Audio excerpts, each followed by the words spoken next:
Boker Tov. Today's daf yomi is Bava Basra 136. The daf is dedicated for a shmir for the Chayalim. That's all for the Shvuyim and Yeshua for Am Yisrael on this Eis Tzara.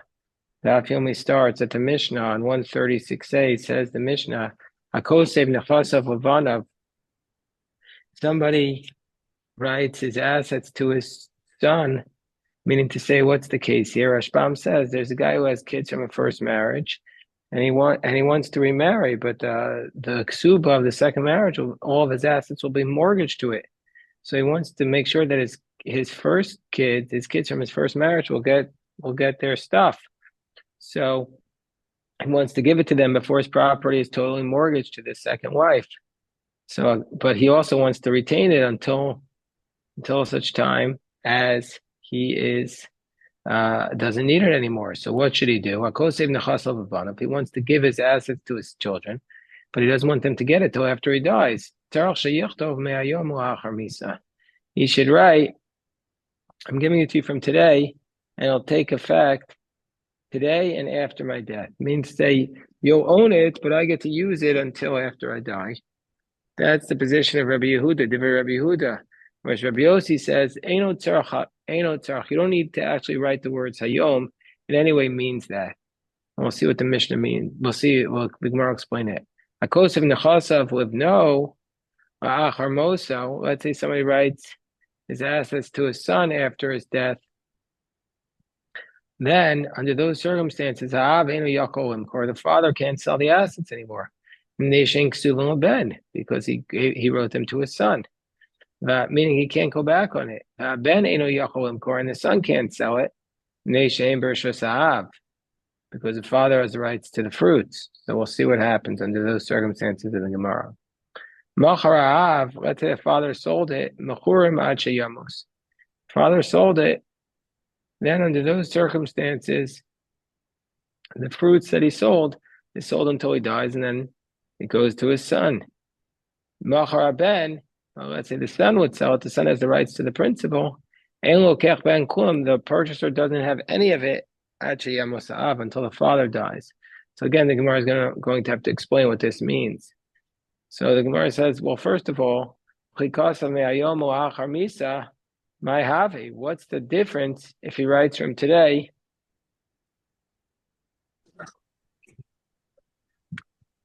We're in 136a, 136a.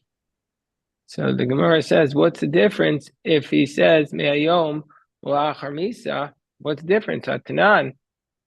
Didn't we learn that this expression, if you write from today and after my death, it doesn't work by a get in the case of a divorce? Tanan, we learned in the Mishnah in Gittin, me'ayom la'achar misa, that if a person writes, I'm giving you the get from today and after the death, get ve'eno get, and under those circumstances, we're not sure if it took effect. We're not sure if it's a valid divorce because he used this contradictory language.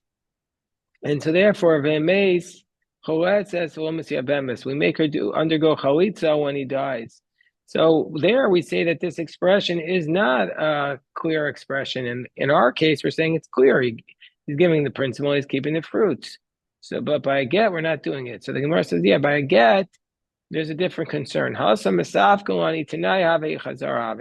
There, by a get, if he uses such language, we're not sure if he's giving the get on the condition that he dies from this illness, or he's changing his mind, in which case it's not a get.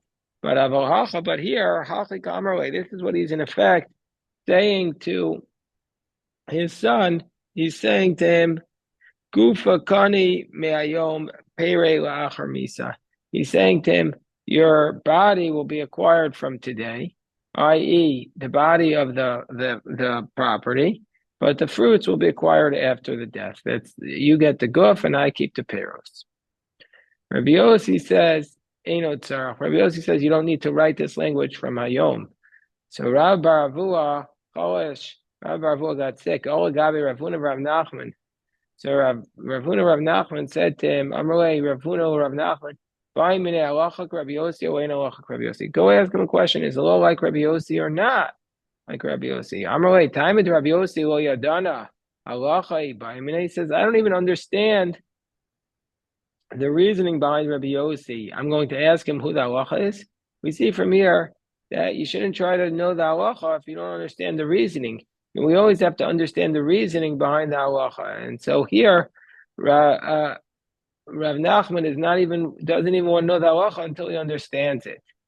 So Amalei Ad Baimine. So Rav Huna says to Rav Nachman, you ask him, ask him if the law is like him or not. But Taima Ana Minocha. And I'll tell you what the halacha is. I'll tell it to you. So Baimine Amalei. So Rabbi Baravua said to Rav Nachman, Amalei, he says to him, Hachi Amarav. The Rav taught halacha ka Rabbi Yossi. And indeed, the law is like Rabbi Yossi. So Basar Denafku, so after Rav Nachman and Rav Huna left Rabbi Baravua, Rav Huna said to Rav Nachman, Hainu Taima de Rabbi Yossi. This is the reason why Rabbi Yossi says that in fact, this is the reason why Rabbi Yossi says that in fact that you don't need to write the word Me'ayom, because he says the Amar is Mano Shel Shtar Mochiach, because he says the time on the contract proves that you want it to take effect from today.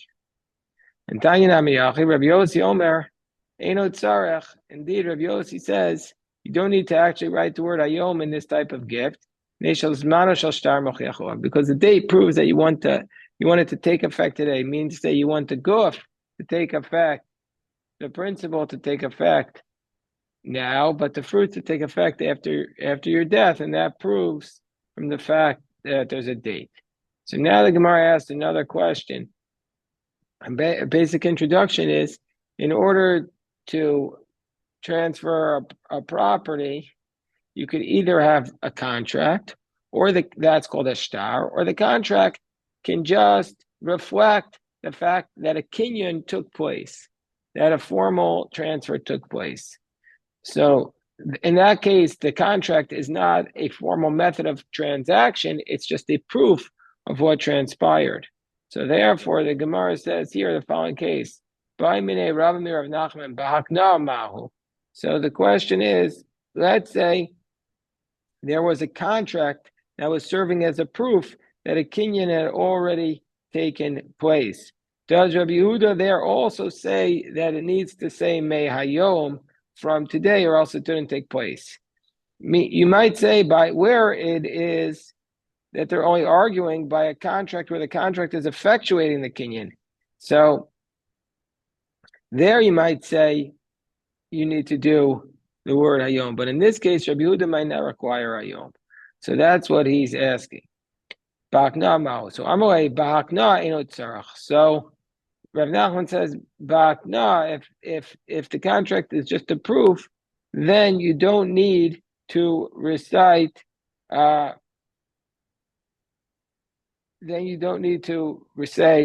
word Hayom, because the kinyan proves that he intends it to take place from today, because that's why we did this kinyan. So that's exactly what it proves.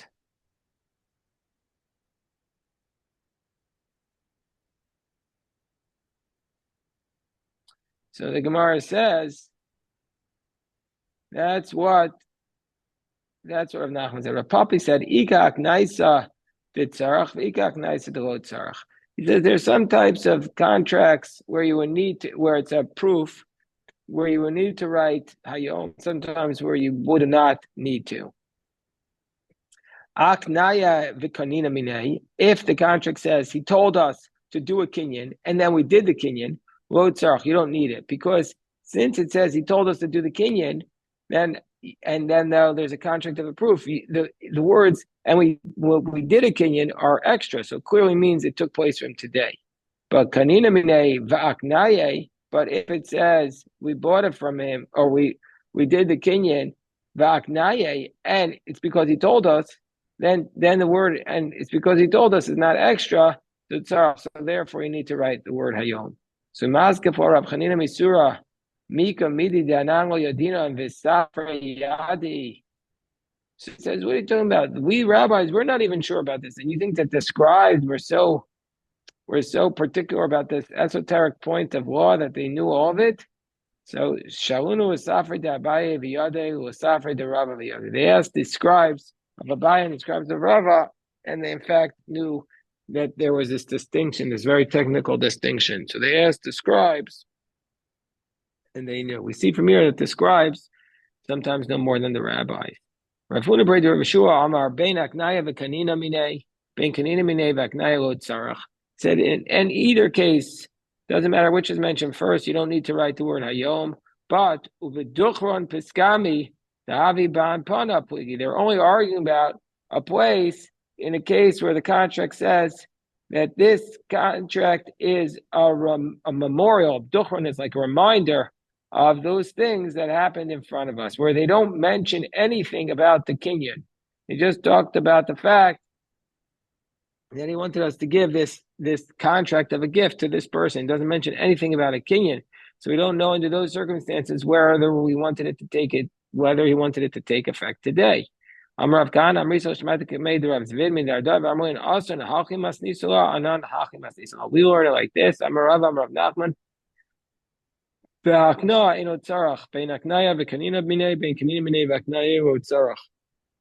if the contract of proof, if the proof document mentions word Kinyan, then you don't need to say me'ayom. But beduchon piskami davi ba'am papli. They only argue about a case where they say that this document serves as a reminder of what happened. Well, then you need to say me'ayom, or else we won't say that it'll take place from today and after the death.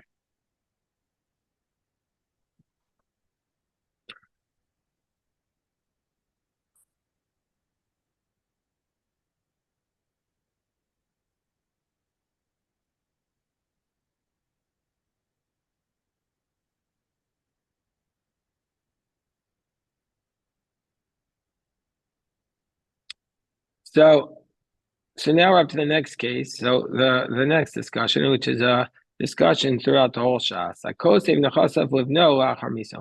person who says, I'm giving you my assets to my son after my death. Remember, Rabbi Yehuda says that you need to write the word Hayom, otherwise the gift doesn't take effect because there could be no gift after death.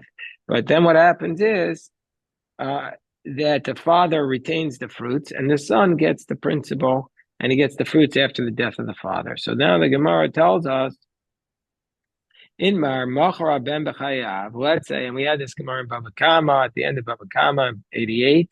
We had in Yevamos 36b. Let's say the son sold it while the father was alive. Meisa Ben B'Chayav. So the son sold it while the father was alive. The son got this principal. He gets this apartment building, and the father keeps the rent. But then the son sold the building. And then the son died before the father died. He predeceased the son. Meisa ben b'chayav. Under those circumstances, Amar Rabbi Yochanan lo kanu lo keach. So Rabbi Yochanan says, in this case, on top of 136b, the purchaser has not acquired it. He hasn't acquired it. Why has he not acquired it? Even when the father dies afterwards. And the Rashbam explains, because it was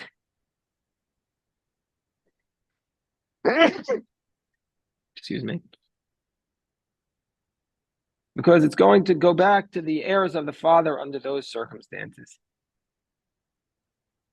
And so this implies that after the death of the father, that which the Mishnah says that after the father dies, the purchaser gets it, that's only in a circumstance where when the father died, the son was still alive. But if the son is dead when the father dies, then the father's heirs get it. Reish Lakish Amar Kanu Lokech. Reish Lakish says, no, under these circumstances, the purchaser has acquired it.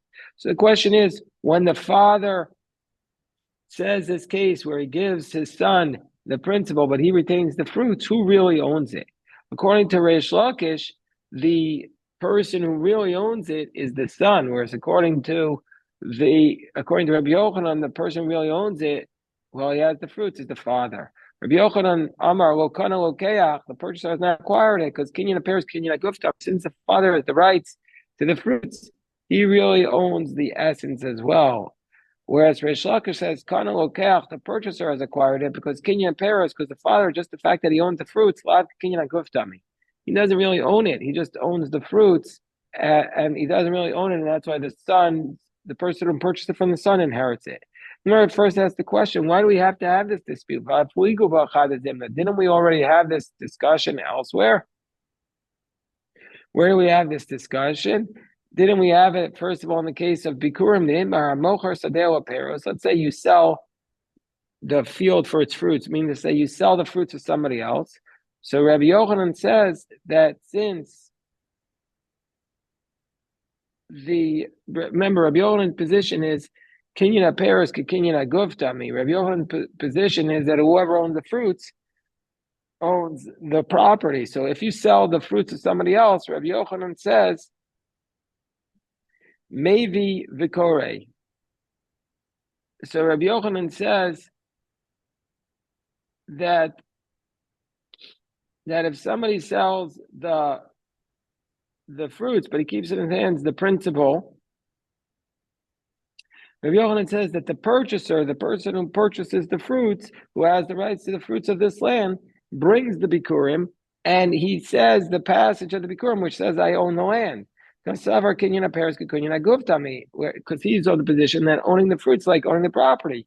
Reish Lakish says, maybe Ve'eno Kor. Reish Lakish says the person who bought the fruits, the rights to the fruits, does not bring the Bikurim, because he's on the position that owning the fruits is not like owning the essence, and so therefore, even though he brings the fruits, he can't recite the passage that I am the landowner.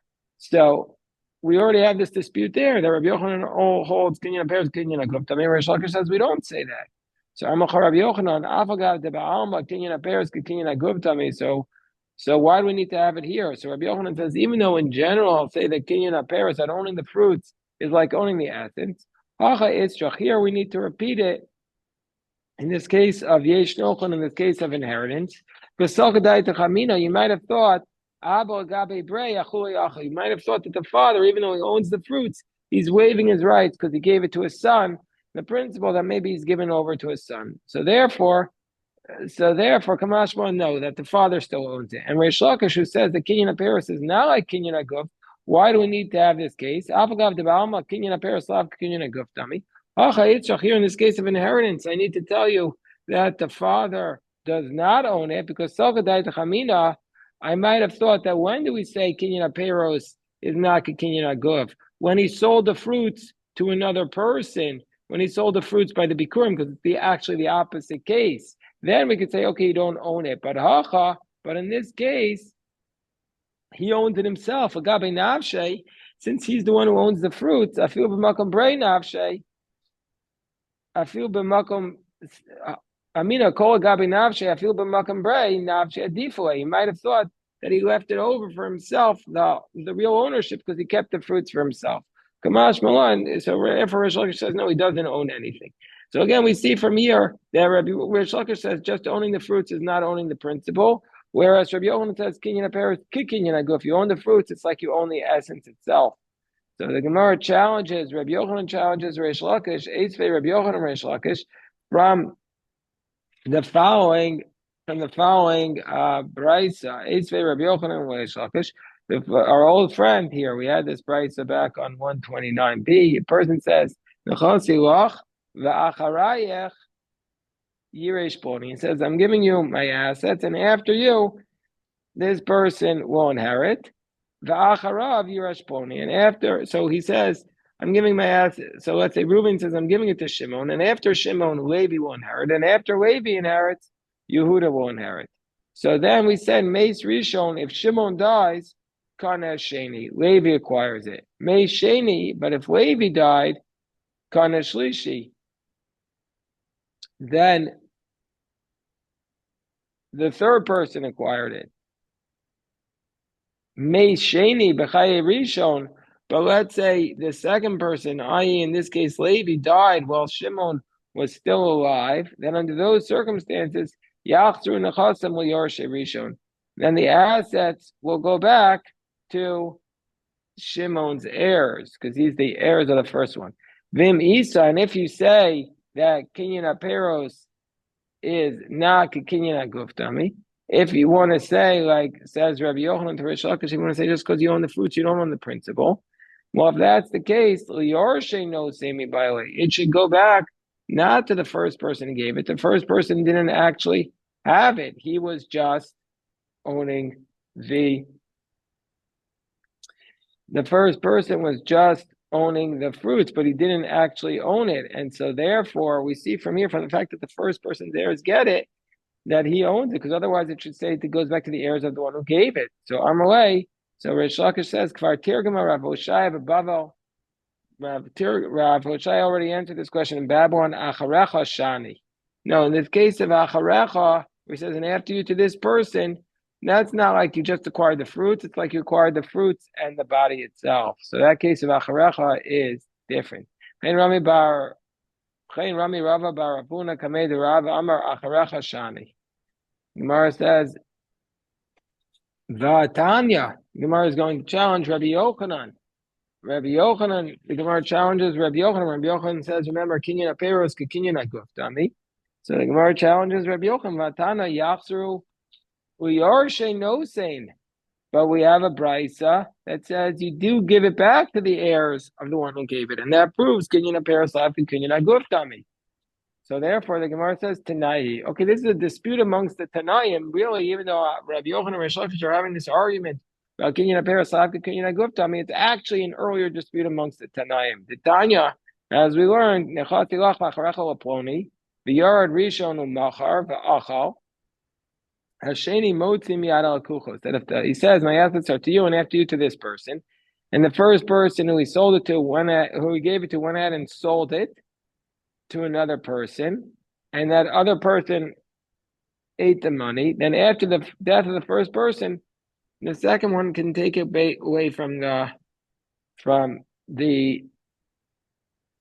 purchasers, because he acquired them after the death of the first person. Whereas Rabbi Shimon Gamliel says, "Eli sheni al mashashir rishon." He says, Rabbi Shimon Gamliel says the second person only has what the first person left. Meaning to say that since they were not in his domain when he died, the second person does not acquire them at all. So we see that what's the position of Rebbe? That the first person didn't have the right to sell it, because Kinyan Aperos is not Kinyan Aguf. He doesn't have the right to sell it. Whereas Rabbi Shimon Gamliel says Kinyan Aperos is Kinyan Aguf. And so therefore he had the ability to sell his assets completely and to take them away from the second person. So there's a dispute amongst the Tanaim whether we say Kinyan Aperos is like Kinyan Aguf or not. So we'll stop here and we'll say bracha